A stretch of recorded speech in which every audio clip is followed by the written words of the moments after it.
A propósito de los 40 años de la victoria de la URSS sobre el bando nazi en la Segunda Guerra Mundial, la administración soviética buscaba hacer una película conmemorativa. Es entonces que llega Ellen Klimov con una producción inimaginada que sería todo lo contrario a una imagen triunfalista o reivindicadora de su lucha, sino que se estrenaría una de las películas más deprimentes, oscuras y honestas de lo que significó la guerra. Ven y mira nos pone en la carne de Fliora Gaishun, un chico de 14 años que vive en un pueblo bielorruso y que casi tomándoselo a juego, se pone a buscar un fusil en las arenas de combate para poder unirse a los partisanos soviéticos e ir a la guerra. Una vez dentro, todo se va haciendo cada vez peor para él. Desde detonaciones en el bosque, pasando por el exterminio de aldeas, el tener que buscar recursos para sobrevivir en medio de la invasión nazi, hasta tener que presenciar la barbarie más desmedida de rodillas. Ven y mira es cruda y en extremo realista, ya que como en la guerra misma, no hay heroísmo ni ganadores, solo hay víctimas. Desde planos subjetivos, pero también con un estilo casi documental, vemos el decaimiento trágico de Fliora desde que desconoce la guerra hasta que es alguien gobernado por el horror, la desesperanza y un tremendo trauma psicológico. Pero no es todo solo un gran espectáculo hiperrealista de lo que sucedió en Bielorrusia en 1943, sino que a través de sus escenas y sus montajes tétricos, sobre todo el del final, donde se usaron archivos de la época, Ven y mira nos quiere dejar un mensaje de humanidad, aunque no parezca, de cómo ésta ha de prevalecer sobre la autodestrucción y sin razón que representa la guerra. Y también de este modo deja una reflexión de cómo la guerra no es nada conmemorativa ni laureable, sino una pesadilla de constante deshumanización del individuo que puede hacerlo vivir el mismo infierno en la tierra. Y si el título de la película ya es algo llamativo, imagínate el original, Matar a Hitler. Sucede que las productoras cinematográficas le dijeron a Klimov que mejor se calme un poco.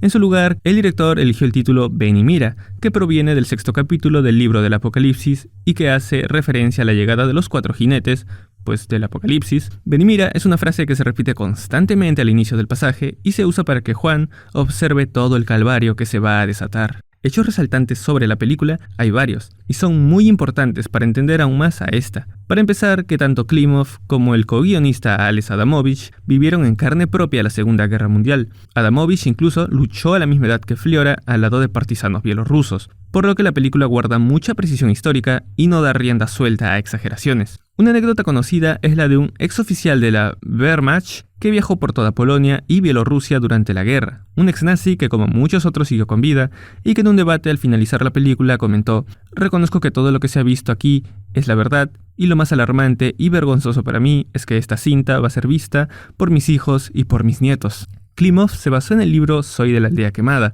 donde se juntan relatos de gente que sobrevivió al genocidio en Bielorrusia. Allí cuenta, por ejemplo, un campesino cómo estando a punto de ser incinerado dentro de una iglesia junto a todos los demás habitantes, pudo huir debido a que un oficial enemigo dijo que quien no tenga hijos que salga, algo que se retrata en la película. Pero la verdad es que este campesino dejó a su esposa y sus hijos pequeños dentro. Klimov entonces pensó en hablar de algo que parecía nadie había hablado, la sangrienta masacre que sufrió en especial este país soviético. Han de saber, si no lo saben ya, que la URSS fue la nación con más bajas durante la Segunda Guerra Mundial, más de 10 millones de personas. En Bielorrusia en específico, el número de muertes representó el 25% de la población total, es decir, un cuarto de todos los bielorrusos. El aniquilamiento de alrededor de 620 aldeas y pueblos de este país fue una tragedia sobre la que el director quiso hablar. Entendí que sería una película muy brutal y probablemente la gente no sería capaz de verla. Hablé de esto con el coautor del guión, el escritor Ales Adamovich, a lo que respondió, pues que no la vean. Esto es algo que debemos dejar como legado, como evidencia de la guerra y como un alegato en favor de la paz.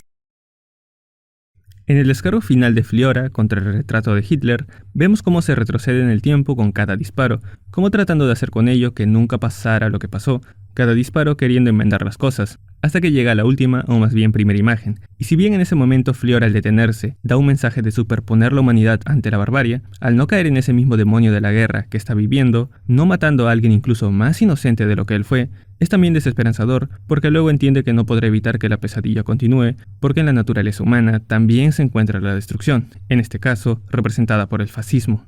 ¿Qué hace que esta película tenga una carga tan profunda? Quizá como casi ninguna otra que hable sobre la guerra, y puede que le suceda lo mismo que al pianista. Roman Polanski vivió la Segunda Guerra Mundial cuando niño, y en el fondo sentía una necesidad imperiosa por mostrar lo que era realmente esta. De igual modo, Klimov y Adamovich fueron guiados por una solemne carga psicológica y emocional que necesitaba expresar lo que habían vivido. Data el hecho de que después de esta película, Klimov ya no sintió mayor interés por hacer más, y es esto lo que la hace diferente de las demás. No es solo una representación de lo que pasó objetivamente, sino que es una catarsis de lo que se vivió en el alma de estas personas. La película no busca impresionar con grandilocuentes escenas de morbo y salvajismo de primera mano. Estas solo aparecen como destellos o ni aparecen.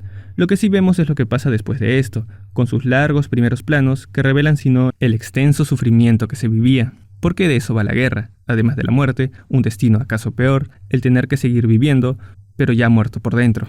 Justamente como profesa el título bíblico, la símil más concordante con el mismísimo infierno, ven y mira quedará para la historia como una evidencia subjetiva y a la vez fidedigna de lo que es la guerra, de lo que le hace a las personas por fuera, pero sobre todo por dentro. Y para terminar quiero resaltar que la película soviética jamás nos habla de un hecho aislado, sino de algo que sucedió miles de veces durante varios años, y no solo en Bielorrusia. Cuando Fliora regresa con el grupo de partisanos, no lo hace emocionado como al principio, ni empoderado por su patriotismo, sino solo con el deseo de que todo termine.